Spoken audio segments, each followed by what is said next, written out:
Buenas tardes, hermanos. Vamos a iniciar el servicio de hoy, mayo 24.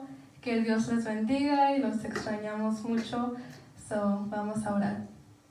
Gracias, Señor, por este día. Thank you, Lord, for giving us another day of life. We put the service in your hands, Lord, that you can flow, that you can speak to whoever is watching from home, Lord, that you can touch their hearts, Lord, and that this seed can fall into good soil, Lord, that they can receive your word and want to make changes, internal changes, not just changes on other people, Lord, but the way that they can change their perspective on seeing new things, Lord. Bless each and every one at home, Lord, wherever they might be, wherever they might find themselves financially, any circumstances you may put around, Lord, that their faith will never run dry, that you will always be there, Lord, and you can be their comfort in the middle of the storm, because a life of Christianity does not mean a life of perfectionism, Lord, but it means a life having you, having peace no matter where we find ourselves in, Lord, that it may be you giving us that security and that confidence in you, Lord, that we can always seek your face every single day of our lives, Lord, not just on a Sunday, not just when we have church, but every single day, Lord, because every day we eat, every day we drink water, and every day we need more of you, Lord. Put the service again in your hands, Lord, and bless every single one of them, every single one of our brothers and sisters, and everyone who can be watching this video, Lord. In the name of Jesus, amen.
Buenas tardes, amados hermanos. Nos da gusto una vez más estar aquí en la casa de Dios para compartir siempre la palabra. Es una delicia, hermanos, la palabra del Señor cuando venimos en ella, cuando meditamos.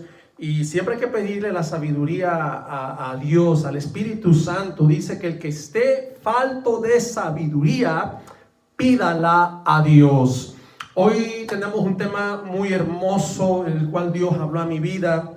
Me ha puesto a estudiar mucho el libro de Apocalipsis. Claro que no vamos a tocar ahorita temas apocalípticos, pero vamos a entender el carácter de Dios en estos tiempos, porque lo digo por mí, ¿verdad? Que a mí se me evangelizó mal, y a mí se me dijo que cuando yo viniera a Cristo no iba a tener problemas.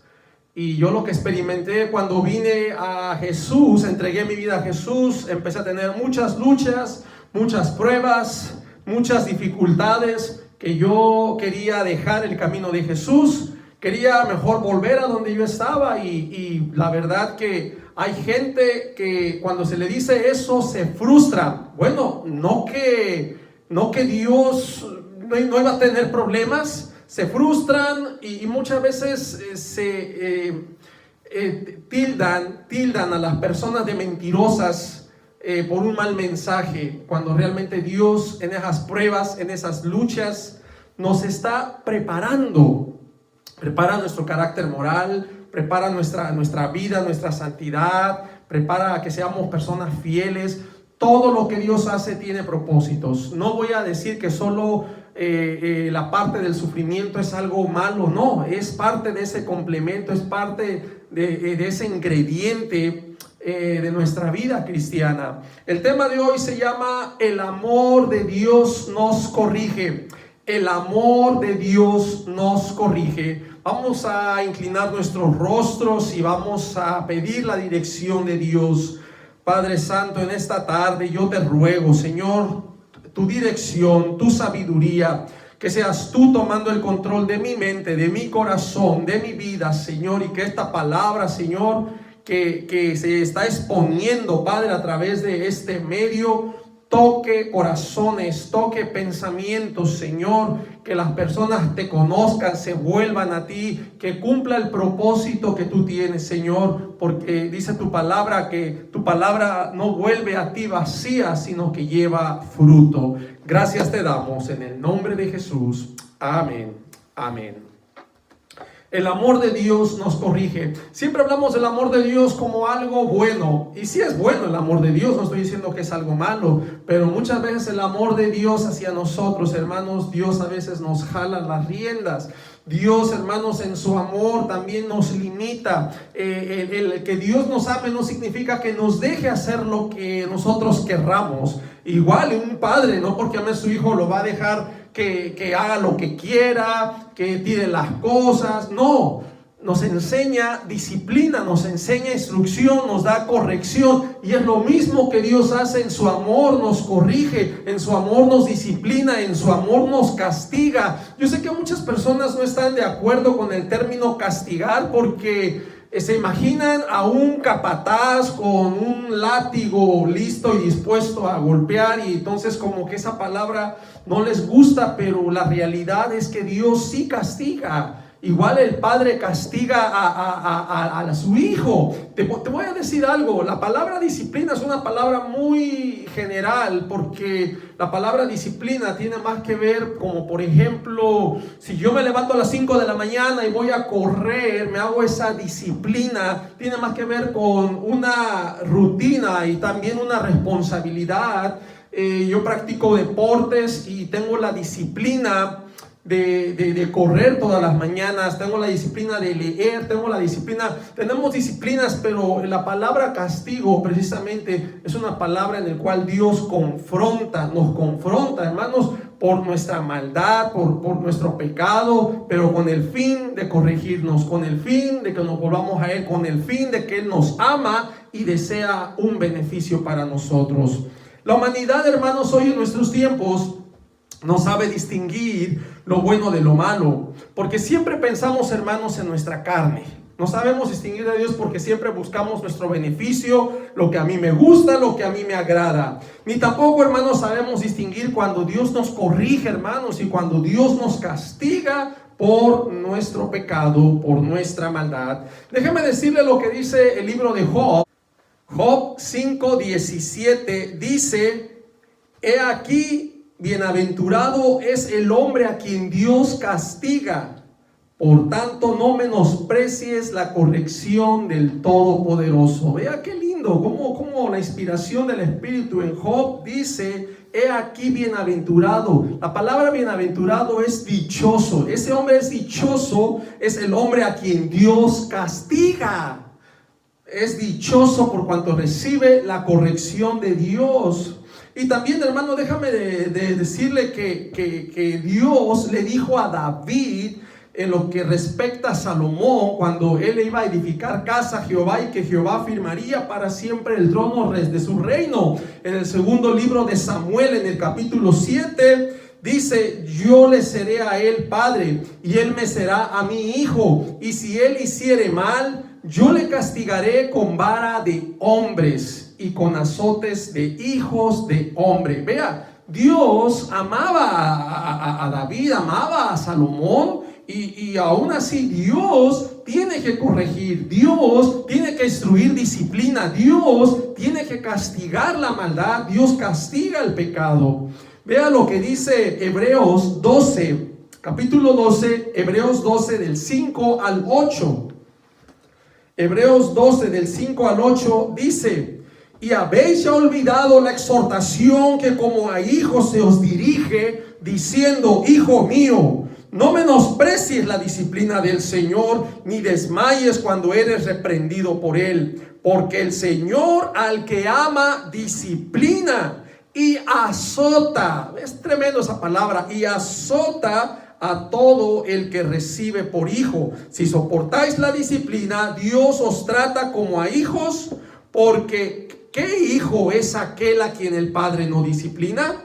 Pero si se os deja sin disciplina, de la cual todos han sido participantes, entonces sois bastardos y no hijos. Entonces aquí nos estamos dando cuenta que Dios trata con sus hijos. No quiere decir, hermano, que ay, Dios no te va a tocar. No, hermano, Dios sí te va a permitir la prueba. Dios sí va a tratar contigo. Si tú te apartas del camino de Dios, vas a experimentar calamidad, vas a experimentar la ausencia de Dios, porque Dios no va a estar contigo en tu pecado. Claro, hermanos, que vamos a tener sufrimiento en esta vida, vamos a tener aflicciones, porque estamos en un mundo que no es nuestro, hermanos. Estamos en un mundo temporal, pasajero. Nosotros sabemos dónde viene nuestra ciudadanía, dónde está, de dónde va a venir nuestro Señor Jesucristo. Este mundo está corrompido, el sistema está satanizado, el mundo entero, dice la palabra de Dios, está bajo el maligno. Es interesante que la misma Biblia nos da la pauta, hermanos, para que nosotros entendamos lo que el Señor nos está diciendo. Hay más pasajes, hermanos, donde precisamente Dios trata con sus hijos, Dios trata con su pueblo. Vea lo que dice Proverbios 3:12: porque Jehová al que ama castiga como el padre al hijo a quien quiere. Igualmente, hermano, ¿usted cree que el padre, cuando tiene que agarrar el cinturón y pegarle, es porque lo odia? No, es porque el muchacho está haciendo un mal y ya el muchacho lo está pidiendo, y para la siguiente él va a aprender a obedecer, a no hacer el mal que hizo. Él se va a dar cuenta: oh, yo hice esto y obtuve un golpe, entonces ya no voy a hacer esto para que no vengan golpes. Y es la manera, hermanos, que también es necesario. Dios permite, es la manera en la que Dios también tiene que tratar con nosotros. Proverbio 19:18 se aconseja, dice: escuche, castiga a tu hijo en tanto que hay esperanza, mas no se apresure tu alma para destruirlo. Proverbios 20:30: los azotes que hieren son medicina. Oh, qué hermosa medicina, hermanos. Los azotes que hieren son medicina para el malo, y el castigo purifica el corazón. En el mensaje pasado yo había compartido que precisamente el tiempo de tribulación es un tiempo de purificación. Habemos personas que hemos pensado que la tribulación es del diablo, y yo les voy a decir algo, hermanos. A la luz de la Biblia, nosotros no hacemos una doctrina de un solo texto, tenemos que armar todo el conjunto de textos y entender la enseñanza. Yo te quiero decir esto: el tiempo de la tribulación también es plan de Dios. No es un tiempo de que Satanás lo hace como quiere. No es cierto, porque la misma Biblia dice que es Dios quien le da permiso a Satanás. Al mismo anticristo que va a surgir, que va a venir, él tiene el permiso de Dios. Dice la Biblia que se le dio permiso, se le permitió, dice la palabra, actuar por 42 meses, que son los 3 años y medio. Ese que se le dio permiso, se le permitió, es precisamente que Dios le concede, Dios le autoriza. Satanás no se manda solo. Él ocupa el permiso de Dios. Satanás no está por encima de Dios, sino que es un instrumento que Dios usa, hermanos, aún para disciplinarnos a nosotros. Dice que el castigo purifica el corazón. Proverbios 23, 13 y 14 dice: no rehúses corregir al muchacho. O sea, habla de la disciplina. Dice: no rehúses corregir al muchacho, porque si lo castigas con vara, no morirá. Lo castigarás con vara y librarás su alma del Seol. Qué interesante que tiene que haber un castigo, una disciplina, una corrección. Y aquí nos da también la respuesta. El libro de Proverbios, un libro con mucha sabiduría. Proverbios 22, 15 dice: la necedad está ligada en el corazón del muchacho, mas la vara de la corrección lo alejará de él. Qué interesante que Dios nos da estos consejos. La necedad ya está ligada, ya está ahí en el corazón. Dice: mas la vara de la corrección. O sea que la vara tiene su propósito. El darle varazos es corregirlo por ese mal. No es decirle: te odio, lo estás pegando y con odio. No, él tiene que entender, y tú como padre debes. Hermanos, cuánto más nuestro Dios, que es toda sabiduría. Dios ya sabe cómo vamos a reaccionar. Dios ya nos conoce. Dios busca la manera de que nosotros nos volvamos a Él. Dios tiene que quebrantarnos. A ver, ¿por qué Dios nos quebranta? Porque a través del quebranto es cuando volvemos a Dios, es cuando reconocemos que no somos suficientes y necesitamos la ayuda de Dios. Muchas de las personas, a través de las desgracias, las dificultades, la enfermedad, es cuando se busca a Dios. Lamentable, es feo decirlo, ¿verdad? Pero si tú le preguntas a alguien que está en un bar tomando, le hablas de Dios: no, yo quiero vivir mi vida, disfrutarla. ¿Cuándo es cuando busca de Dios? Cuando ya el doctor le dijo que tiene hepatitis, cuando ya tiene cirrosis de tanto haber tomado, cuando ya tiene un cáncer, cuando ya tiene SIDA porque se acostó con muchas mujeres. Ay, Dios mío, ahora sí sáname. Si tú me sanas, ya no voy a volver a esa vida, a esos caminos. Me voy a portar bien, y hacen la cruz en la mano y estoy a la vez. Eso es lo típico. Entonces Dios ya nos conoce nuestra bajeza. Dios sabe que somos del polvo y que al polvo vamos a volver. Dios no va a ser burlado. Dios no lo podemos engañar. Nos engañamos a nosotros. Decimos palabras que se oigan bonitas, que nos endulcen el oído, y pretendemos que todo esté bien. Pero hermanos, Dios sabe nuestra realidad, Dios sabe nuestra condición, hermanos. Dios por amor nos castiga. Yo sé que, repito, tal vez algunos van a tener problema con esta palabra, pero aquí el reto que usted lo investigue. Yo busqué la palabra castigo en el griego. La palabra griega castigar es paideu. Es aprender, castigar, corregir, enseñar, disciplinar. Tiene varios significados y es aplicable. Algunas versiones lo usan, otras usan disciplinar, otras dicen corregir. Bueno, es parte de tu aprendizaje, de tu crecimiento, es parte de tu investigación. Vea lo que dice Apocalipsis 3:19. Dice el Señor: yo reprendo y castigo a todos los que amo. Escuche, el Señor a los que ama los reprende y los castiga. Dice, sé pues celoso y arrepiéntete. El Señor nos pide celo en las cosas de Él. y que si estamos lejos de sus caminos, nos arrepintamos de nuestros pecados y nos volvamos a Él. Dios siempre nos da la oportunidad de volver a Él. Déjame decirte, hermanos, que aún nuestro Señor Jesucristo, el Rey, el Hijo de Dios, el Creador, hermanos, vea, déjeme decirle que Él también sufrió el castigo. Cuando Él toma nuestro lugar, Él toma en esa cruz los pecados, hermanos, Él sufre el castigo, y eso lo dice también la Biblia. Lo dice en Isaías capítulo 53 versículo 5. Dice: mas Él herido fue por nuestras rebeliones, molido por nuestros pecados. El castigo de nuestra paz fue sobre Él, y por su llaga fuimos nosotros curados. Esa parte, el castigo de nuestra paz fue sobre Él. ¿Por qué? Porque a través de Él tenemos paz para con Dios.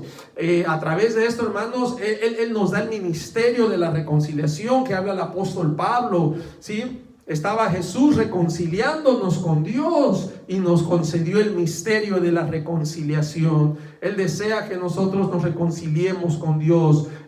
Fue por eso que Él murió, es por eso que Él tumba la pared y hace de dos pueblos un solo pueblo. No hay dos pueblos, hermanos. La iglesia es un solo pueblo, hermanos, de todas las nacionalidades, judíos, no judíos, gentiles, italiano, mexicano, español, de todas las nacionalidades. Forma un solo pueblo, lavado con la sangre de Cristo, el Cordero inmolado, hermanos. Qué tremendo que en estas cosas Dios tiene que castigarnos, y muchas veces porque somos rebeldes, porque somos pecadores, porque queremos hacer lo malo, porque ya tenemos la maldad, hermanos, ¿sí? La maldad ya está en nosotros, el pecado, hermanos, que está en nosotros, como dice el apóstol Pablo. Veo en mis miembros una ley, la ley del pecado. Dice: lo bueno que quiero hacer no lo hago, sino lo malo que aborrezco, eso hago. Es lo que nos enseña el apóstol Pablo ahí en Romanos. Y nos damos cuenta que el mismo Dios ya sabía que tenemos el pecado que habita, que mora en nosotros, hermanos. Dios ya sabía que la maldad ya estaba en nuestro corazón. El sufrimiento, hermanos, nos purifica. Dios permite el sufrimiento en la vida cristiana, hermanos, porque es la manera que se nos purifica para santidad. Para santidad. La vida cristiana está ligada con el sufrimiento. Escuche, seguir a Cristo nos va a costar. Nos va a costar dolor, desprecio, rechazo del mundo, aflicciones, padecimientos y también la autonegación, hermanos. Hay personas que venimos a Cristo, pero no, yo no le voy a dar al Señor. Esto es mío. Y no sabemos que ya nosotros le pertenecemos a Él y todo lo nuestro es de Él. Ya nosotros somos propiedad de Cristo. La autonegación, hermanos, de nuestros deseos y placeres y aún de nuestra voluntad. ¿Por qué de nuestra voluntad? Porque no queremos someter la voluntad a Dios. Sí, creo en Él, pero yo voy a hacer mi vida. Yo quiero ir por mi camino. O tal vez cuando esté viejo vendré a Él. A veces lo dejamos como opción, como que Jesús es una opción. O cuando yo esté más viejito lo voy a buscar. Ahorita quiero seguir mi vida. Ahorita me quiero tatuar, quiero fumar, quiero bailar, quiero estar con chicas, con chavos. Quiero estar en la onda. Cuando esté más viejo lo voy a buscar. Y no sabemos, hermanos, cuándo va a ser el último día de nuestra vida, de nuestra estancia aquí en esta tierra. No sabemos cuándo el Señor nos va a llamar a su presencia y tengamos que partir. Y ahí va a ser lo triste, hermanos, que en nuestro pecado moriremos, dice la palabra. Nuestro pecado nos va a separar de Dios y nuestro pecado nos va a condenar. Es interesante, hermanos, que el apóstol Pablo dijo en Gálatas, ¿verdad? Cuando dice que con Cristo estoy juntamente crucificado. Él reconoció, dice: ya no vivo yo, ya no es más mi vida, ya no es más Pablo, ya no es más Irving, ya no es más fulano, sino es Cristo en mí. Y lo que ahora vivo en la carne, lo vivo en la fe del Hijo de Dios. Él reconoció que ya él le pertenecía a Cristo y lo que él tenía que vivir no lo vivía para agradarse a él, sino tenía que vivir para agradar a Dios. La vida cristiana es una vida de autonegación y es una vida de agradecimiento a Dios. vida donde nosotros agradamos a Dios por medio de nuestras obras, de lo que hacemos, de lo que decimos. Es una vida, hermanos, de sacrificio. El Señor nos da el ejemplo cuando Él muere en esa cruz. Él hizo ese sacrificio por agradar al Padre. Ni Jesús vino a hacer su voluntad. Él vino a hacer la voluntad del que le envió. Él vino a hacer la voluntad del Padre. Nosotros venimos a Jesús, pero queremos hacer nuestra voluntad. Jesús mismo le dijo a sus discípulos: ustedes me dicen Señor, Señor, pero no hacen lo que yo digo.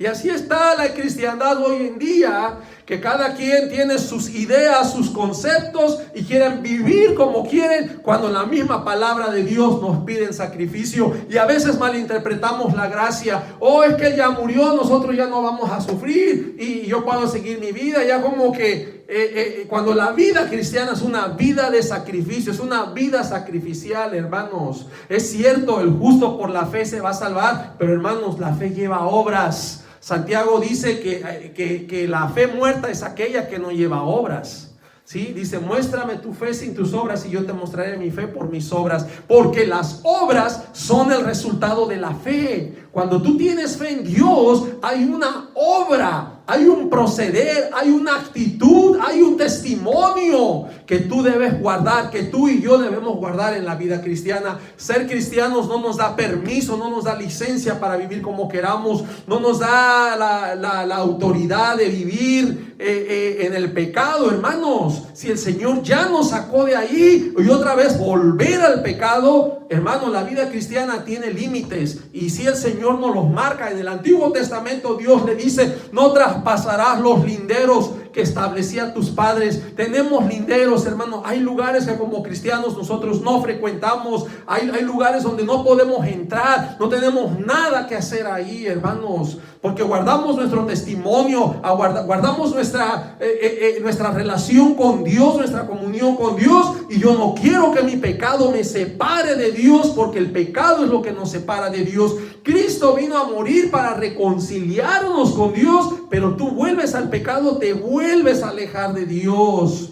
Es lo que nosotros tenemos, los cristianos de hoy, tener la sabiduría, tener discernimiento. Pero hemos llegado, como dice el profeta, ¿verdad?, en estos tiempos, que a lo malo llamarían bueno y a lo bueno malo. Qué triste, hermanos, que no haya ese discernimiento. Vengamos a la palabra de Dios, pidámosle sabiduría y que el Espíritu Santo sea quien nos esté dirigiendo. Hermanos, creer en Cristo como tu Señor y Salvador personal es pelear, es una batalla. Muchas veces creemos que venimos a Cristo y vamos a estar sentaditos y que nada nos va a pasar y que no tenemos que pelear. Hermano, en Efesios 6 se nos da una armadura. ¿Para qué? Para que sigas acostado en tu cama, para que sigas viendo la televisión en tu casa, para que guardes esa armadura ahí en el gabán, ahí en el garage de tu casa, no sé dónde. Hermanos, si se nos da eso es porque tenemos una batalla, hermanos. Tenemos una lucha, hay una guerra que tenemos que pelear, primero contra nosotros mismos. Porque nosotros mismos también somos responsables de abrirle la puerta a Dios o de cerrársela, de obedecer o de no obedecer. El Espíritu Santo no te va a obligar, no te va a forzar. Tú tienes que abrirle tu corazón. Señor, aquí estoy, heme aquí, y obedecer, y el Señor te va a dar la fuerza, pero el Señor no te va a obligar algo que tú no quieres. Dios siempre nos va a impulsar. Él va a producir en nosotros el querer como el hacer por su buena voluntad, dice la palabra de Dios. La vida cristiana es pelear, hermanos, la batalla contra nosotros mismos, contra el mundo, contra el sistema y con tu familia también, y contra los demonios, hermanos. Es una lucha y se trata de ser fiel, se trata de obedecer, se trata de mantenernos limpios. Hazte cuenta que te regalaron un vestido muy hermoso, blanco, y si tú te vas por el mundo, hazte cuenta que en el mundo hay refinerías, hay fábricas de carbón. Te metes por ahí por andar bailando, ya te ensuciaste de carbón, de las manchas, y cuando llegas a casa ya tienes el vestido todo sucio. Todo así es el pecado que nos contamina en nuestra vida. El pecado nos contamina, hermanos. Tenemos que pedirle sabiduría, que ya no podemos vivir en el mundo como si nada pasara. Estamos viviendo tiempos finales, hermanos, donde el Señor nos pide más santidad, nos pide fidelidad, nos pide obediencia, nos pide integridad, nuestros valores morales, hermanos, estar firmes en nuestras convicciones. Muchas veces dejamos nuestros valores para agradar al mundo, para agradar a mi familia. Fíjate que le van a hacer una fiesta al niño, pero allá la van a hacer en el parque, van a llevar cervezas y van a poner música, y ahí tú te estás gozando. No, hermano, ¿sabe qué? Yo amo a mi sobrino, le voy a dar su regalito, pero yo ya no participo de eso. Yo no me puedo contaminar. Y hablarles a la familia, hermano, ¿qué nos dice la palabra? Yo no puedo estar agradando. ¿A quién voy a agradar? ¿A mi familia o a Dios? Claro, lo que depende es estar en paz. Sí, hermanos, estar en paz. Pero también hay cosas que debemos agradar a Dios y obedecer a Dios antes que a los hombres, dice la palabra. Y si yo sé que eso es pecado, yo tengo que decir no, claro, con amor y disponerles. Y si se enojan, pues discúlpenme, pero yo tengo que agradar a Dios. Hay cosas, hermanos, que ya depende de tu carácter, ¿verdad? Y vemos personas que tal vez por no pelear con la familia, no digo pelear, discutir, tal vez exponer tus convicciones y que respeten tus puntos, y pues por evitar eso, no, está bien, participas de un pecado. Entonces, que Dios te dé la sabiduría, que Dios nos dirija. Yo no te estoy diciendo que seas enemigo de tu familia, más bien testificarles, modelarles, pero si ellos no quieren nada con Dios, déjame decirte que pues sí van a ser enemigos, porque el Señor lo dice en la palabra, dice que tus enemigos estarían en tu casa. Hablando de la misma familia que no han creído en Jesucristo, que no van a obedecer a Jesús, quieren vivir en el mundo agradando la carne, y tú pues te apartas, y es ahí donde viene la fricción, donde viene la división. Por eso Jesús dijo que Él no vino a traer paz al mundo, y lo dice claramente: no he venido a traer paz al mundo, he venido a traer espada y disensión, he venido a poner a la nuera contra la suegra, al hijo contra la madre. Empieza a dar Jesús esa explicación. Por lo mismo, cuando tú eres cristiano y tu familia no es cristiana, vas a enfrentar muchas luchas, vas a tener muchos problemas. Pero es aquí que Dios te dé la sabiduría. Y si te vas a quedar sin amigos, hermano, si los amigos están en el mundo, yo les testifico, y claro que Dios haga la obra, pero yo no me voy a ir al mundo con ellos. Me va a tocar decirles adiós por seguir a mi Señor. Yo y Dios somos mayoría, yo y Dios somos muchos. No necesito al mundo en sí. Mientras yo esté con Dios, tengo la victoria y tenemos ganancia en el Señor. Es muy importante, hermanos, estar parados en esta roca. Es importante entender a quién estamos sirviendo y a quién hemos creído, hermanos. Vea que sí va a haber sufrimiento, hermanos, sí hay padecimiento por causa de Cristo. Este pasaje este texto lo he compartido muchas veces. Una vez más lo vuelvo a compartir, Filipenses 1:29, que no solo se nos ha concedido creer en Cristo, sino también que padezcamos por Él. Hay padecimiento por seguir a Cristo. Primera de Pedro 2:21 dice: pues para esto fuisteis llamados, porque también Cristo padeció por nosotros, dejándonos ejemplo para que sigáis sus pisadas. ¿Qué nos está diciendo este pasaje? Dice: para esto fuiste llamados. O sea, ¿para qué? Diciendo, porque también Cristo padeció. Nos está hablando del padecimiento de Cristo. Y si nosotros fuimos llamados por Cristo, Cristo padeció. ¿Quién te dijo que no vas a padecer tú por Cristo? Claro que va a haber padecimiento, y Jesús lo dijo, que en este mundo tendríamos aflicción. Y el mismo Señor Jesucristo nos da ese ejemplo. ¿Para qué nos da ejemplo? Dice: para que sigáis sus pisadas. Tenemos que seguir el camino que siguió Jesús. Qué interesante, hermanos. Por eso digo que la vida cristiana es de valientes. Sabía que los cobardes no van a heredar el reino de Dios. Apocalipsis 21:8 dice: pero los cobardes, incrédulos, y da una lista, ¿verdad? Los homicidas y todo no van a heredar el reino de Dios. Apocalipsis 21:8, búsquelo, léalo, medítelo, y ahí aparece los cobardes. Los cobardes no van a heredar el reino de Dios. Tenemos que ser valientes para nuestro Señor, hermanos. Dios en estos últimos tiempos, hermano, nos está llamando a santidad. Dios está llamando a santidad, hermano. Nos está llamando a serle fieles a Él. Está llamando a la humanidad al arrepentimiento y a la conversión a Él, al arrepentimiento y al alejamiento de nuestros pecados, hermanos. Todos estos tiempos que estamos mirando, hermanos, estos juicios que estamos viendo en estos últimos tiempos, hermanos, yo te voy a decir algo, vienen de Dios.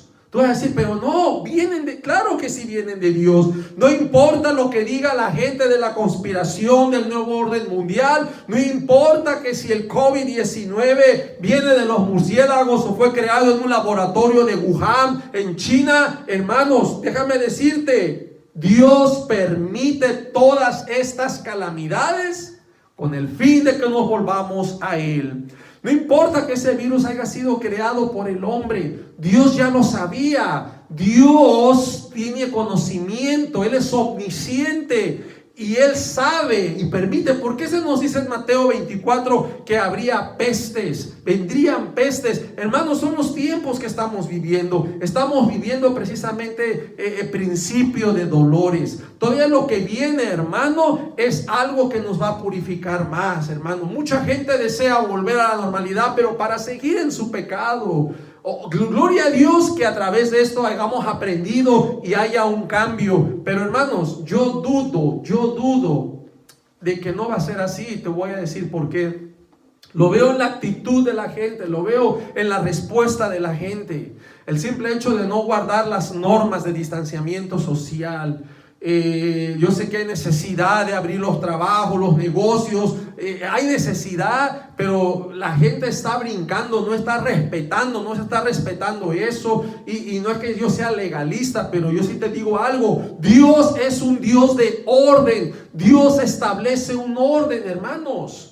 En ningún momento se nos está prohibiendo que no prediquemos, que no enseñemos, que tengamos contacto por medio de teléfono, de videollamadas.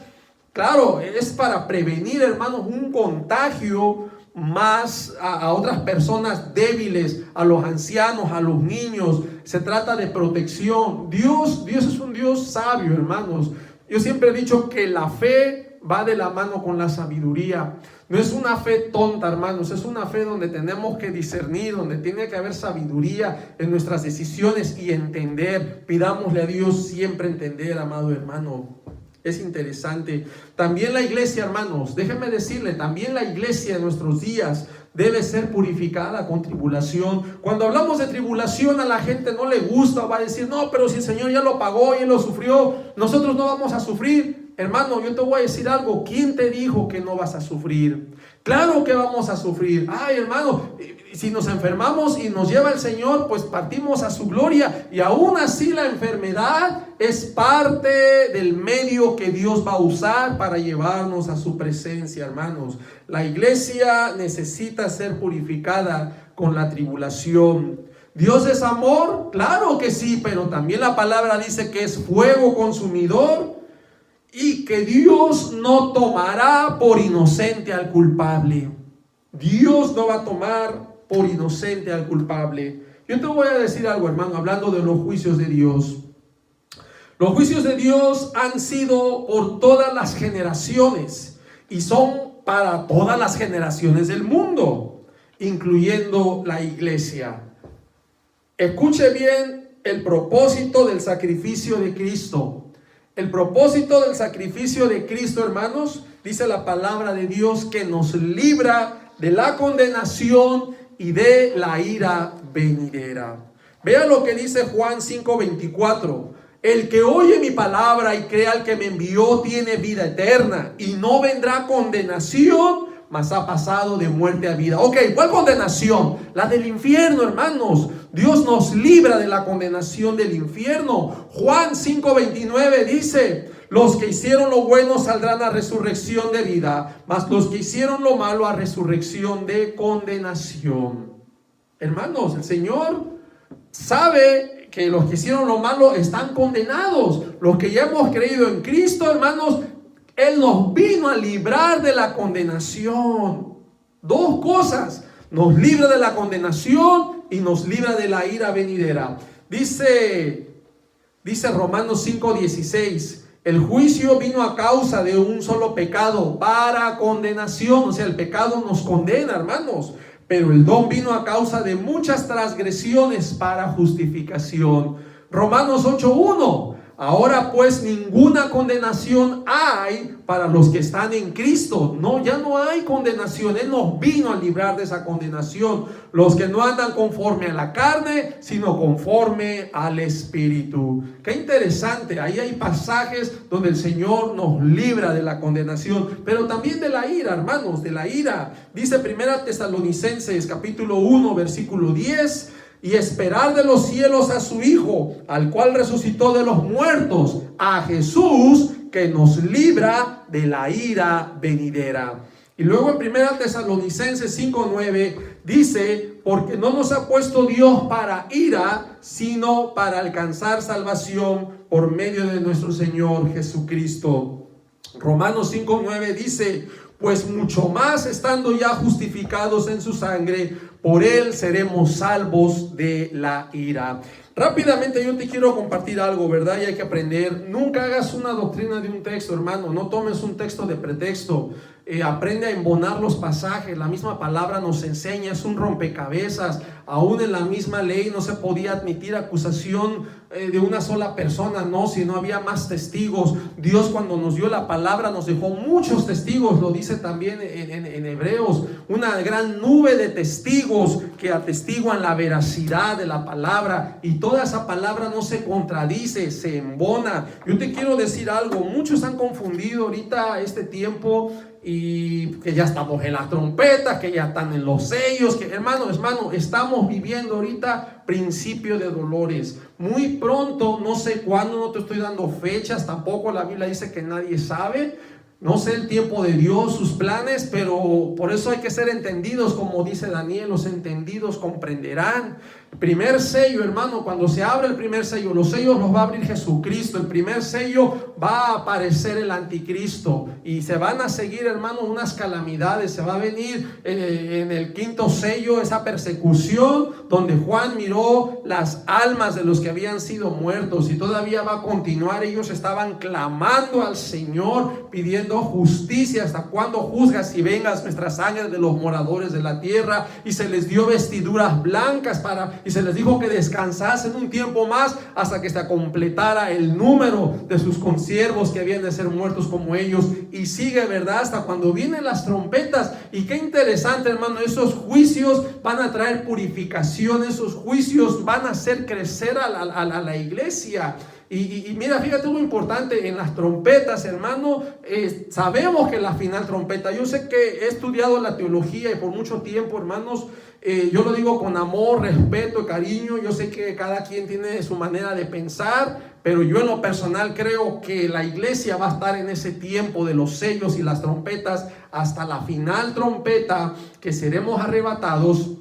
Vienen las copas de ira. En la ira ya no está la iglesia, en la ira ya no participa la iglesia, pero sí está ese primer tiempo donde cuando aparezca el anticristo, el Señor no vendrá primeramente sin que antes se dé la apostasía y se manifieste el hombre de pecado. Tiene que cumplirse eso, que se va a sentar en el templo de Dios como Dios, haciéndose pasar por Dios. Es muy interesante, hermanos, que la iglesia tiene que experimentar esto, un tiempo de purificación, un tiempo de entrega. Lamentablemente, hermanos, estamos mal, hemos pecado, nos hemos alejado, nos hemos desviado de la palabra, se ha buscado más el mundo, cuando la misma Biblia dice que no hagamos tesoros en el mundo, hagamos tesoros en el cielo. Y nos hemos enfocado a este mundo y hemos abrazado doctrinas que no son bíblicas, la prosperidad y mucha bendición material, que nos hacen más avaros, más mezquinos, nos alejan, y en lugar de dar y ayudar, hermano, yo te voy a decir algo, simplemente hay que ver la realidad. Yo lo veo veo a la luz de la Biblia y veo la realidad.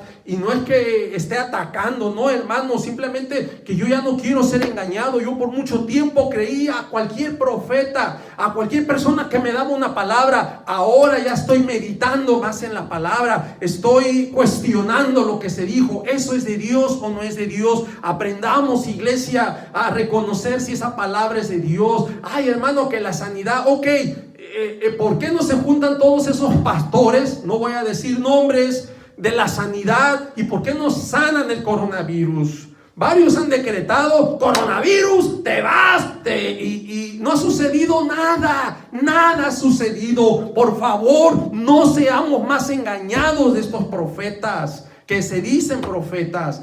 Hermanos, Dios tiene su plan. Lo que ya está escrito va a acontecer, y nadie va a cambiar la palabra de Dios. Nadie va a cambiar lo que ya dijo el Señor. Tú no puedes decretar y decirle: Satanás no va a venir, te vas, reprendo al anticristo. No, hermanos, si Dios ya lo dijo que va a aparecer, ¿quién eres tú para detener al anticristo? Entonces tu palabra está por encima de la palabra de Dios. Tú piensas que tu decreto va a cambiar la Biblia. En ninguna manera, hermanos. No seamos más engañados. Yo estoy haciendo estos videos porque yo experimenté mucho engaño. Yo experimenté mucho daño de evangélicos, pastores que no sé, hermanos, que Dios nos ayude. Ni yo que estoy pastoreando me quiero dar ese título. Tal vez porque no estoy a tiempo completo. Yo digo el siervo Irving. Yo le digo: Señor, yo quiero ser solo tu siervo, un siervo inútil, que al menos lo poquito que haga es lo que yo quiero hacer. Y muchas veces le fallo al Señor, no hago las cosas que yo quiero hacer. Tal vez yo con esto voy a desagradar a muchas personas, a muchos amigos. Me voy a quedar, yo lo sé, hermanos, yo lo sé. Cuando uno empieza a predicar la verdad y ya no participa de esas cosas, hermano, el Señor nos llama a sabiduría, nos llama a tener entendimiento, y muchas personas se alejan, se retiran, y pues, hermanos, de por sí el pueblo evangélico es mal visto, hermanos. El pueblo evangélico ha sido mal visto en este mundo. Ya lo sé, hay muchas teorías, no voy a entrar en eso, pero demos testimonio, hermanos, demos testimonio de la verdad, vivamos en el temor de Dios. Estaré preparando estudios acerca de las trompetas, la importancia, el misterio de la última trompeta. Ahí hay mucha evidencia, hermanos. Cuando el templo de Dios se abre y se mira el arca, hay un propósito por el cual Dios permite que el arca se vea. Josué 3:3 nos enseña, aparte de ese propósito, se le dice al pueblo que cuando el arca sea tomada y se levante, dice: vosotros, pueblo, marcharéis en pos de ella. Cuando el templo es abierto y se mira el arca, nosotros como pueblo marcharemos en pos de ella. En la séptima trompeta, cuando tú la estudias, te das cuenta que hay recompensas y galardones. Jesús dijo en Lucas 14:14 que cuando hagas de comer, no le des a los que te pueden devolver el favor, hácelo a los cojos, los mancos, los enfermos, los que no te pueden devolver el favor. Dice: y te será recompensado en la resurrección. ¿Cuándo va a ser la resurrección, hermanos? Cuando se toque la final trompeta. La séptima trompeta nos habla de que va a haber recompensa. Es ese mismo tiempo cuando empezamos a embonar. Te das cuenta que la final trompeta del Apocalipsis, hermano,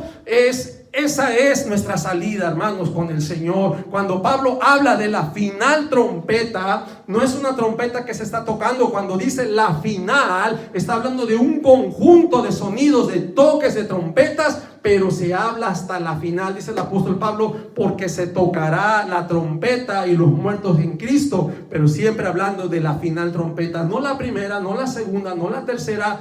Hay acontecimientos, y es hasta ahorita lo que yo he investigado. Hermano, yo conozco la doctrina pretribulacionista, por mucho tiempo he creído, pero cuando vengo a la Biblia y leo, como que no hay mucho sustento en la Biblia. En Apocalipsis capítulo 3:10, ¿verdad? Dice que por cuanto has guardado mi palabra, ¿verdad? Yo también te guardaré de la hora de la prueba que está por venir a este mundo. Esa te guardaré no es quitar, es cuidar. El Señor va a cuidarnos, no es que nos va a sacar. No hay evidencia, tenemos que ver otras versiones, tenemos que ir al griego, y estaré trayendo estudios de meditación, porque si el Señor me está dando este entendimiento, no es para que yo me quede con él, es para prevenir al pueblo de Dios.